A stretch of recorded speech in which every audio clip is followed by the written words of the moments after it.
warahmatullahi wabarakatuh. Perkenalkan, nama saya Putri, kelas A sore, Prodi TK semester 6. Di sini saya akan menjelaskan desain penelitian tentang penerapan model pembelajaran kooperatif tipe Student Team Achievement Division di kelas 12 SMA Negeri 1 Sungai Kakap. Yang pertama, latar belakang penelitian.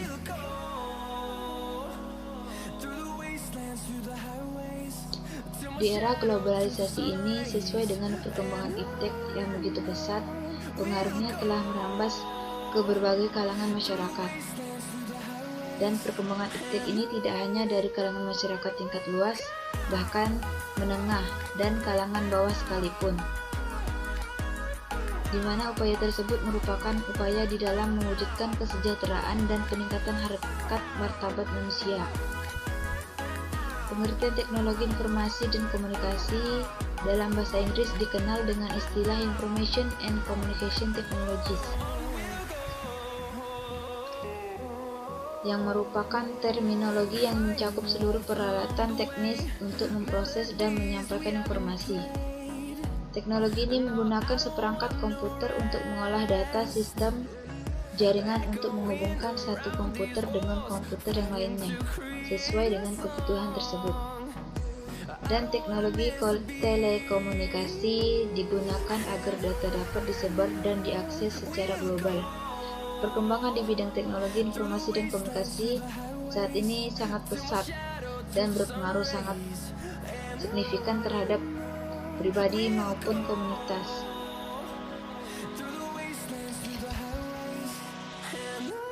Dan selanjutnya, rumusan masalah. Di sini ada 3 rumusan masalah. Yang pertama, bagaimana penerapan model pembelajaran tipe Student Team Achievement Division atau STAD yang efektif. Yang kedua, bagaimana rata-rata hasil belajar siswa sebelum atau sesudah diberikan model pembelajaran kooperatif tipe STAD tersebut. Yang terakhir, apakah terdapat perbedaan hasil belajar siswa sebelum dan sesudah diterapkan model pembelajaran kooperatif tipe Student Team Achievement Division di SMA Negeri 1 Sungai Kakap, Kabupaten Kuburaya. Dan selanjutnya, tujuan penelitian. Di sini sama ada 3 tujuan penelitian. Yang pertama, menerapkan model pembelajaran kooperatif tipe Student Team Achievement Division. Yang kedua, mengetahui bagaimana rata-rata hasil belajar siswa sebelum dan sesudah diberikan model pembelajaran tersebut. Yang ketiga, mengetahui perbedaan hasil belajar siswa sebelum dan sesudah diterapkan model pembelajaran kooperatif tipe Student Team Achievement Division. Yang selanjutnya, manfaat penelitian. Yang pertama, bagi peneliti, desain penelitian ini saya buat untuk memenuhi tugas yang diberikan oleh dosen mata kuliah, seminar mata kuliah, serta dapat membawa wawasan dan pengetahuan saya mengenai sejarah, dampak, dan penerapan teknologi informasi dan komunikasi TIK. Selain itu juga agar saya menjadi terbiasa untuk membuat dan menyusun karya tulis sebagai acuan dan pembelajaran dalam pembuatan tugas akhir. Yang kedua, bagi pembaca, desain penelitian ini saya harapkan dapat menjadi salah satu sumber informasi sehingga dapat menambah wawasan dan pengetahuan mahasiswa maupun para pembaca mengenai sejarah, pengertian, komponen, dampak, dan penerapan teknologi informasi dan komunikasi TIK sesuai dengan isi dari makalah yang saya bahas tersebut. Yang pertama, bagi siswa,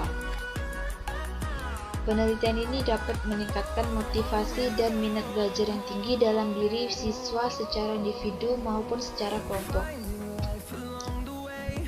Yang kedua, bagi peneliti, penelitian ini dapat meningkatkan kemampuan penulis dalam melakukan penelitian selanjutnya dan menjadi masukan dalam memilih model pembelajaran yang baik dalam mengajar ketika kelak menjadi guru. Selanjutnya, populasi dan sampel. Menurut Sugiono, populasi adalah wilayah generalisasi yang terdiri dari objek atau subjek yang mempunyai kualitas dan karakteristik tertentu yang ditetapkan oleh peneliti untuk dipelajari dan kemudian ditarik kesimpulannya.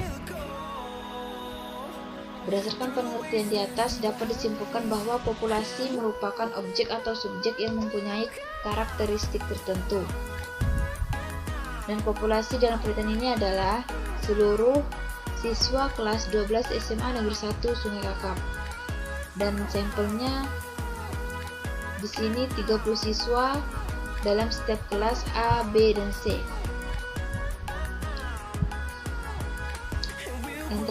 Yang selanjutnya, instrumen.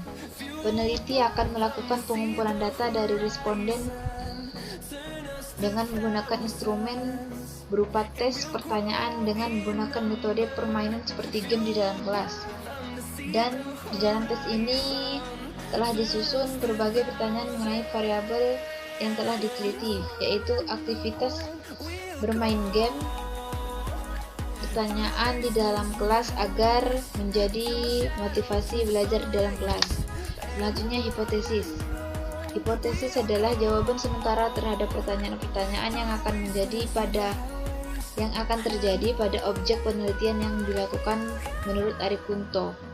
Ari Kunto mengatakan bahwa hipotesis adalah jawaban sementara terhadap pertanyaan peneliti atau rumusan masalah. Selanjutnya, analisis data. Teknik analisis data ini ialah metode atau cara untuk mengolah data menjadi informasi sehingga karakteristik data tersebut menjadi lebih baik dan mudah untuk dipahami serta bermanfaat untuk menemukan solusi permasalahan, khususnya permasalahan dalam sebuah penelitian.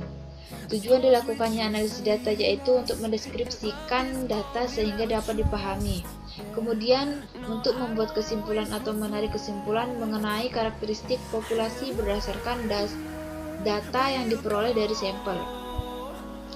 Biasanya ini dibuat berdasarkan pendugaan dan pengujian hipotesis. Itulah penjelasan mengenai analisis data dari penelitian yang telah dilakukan sebagai berikut.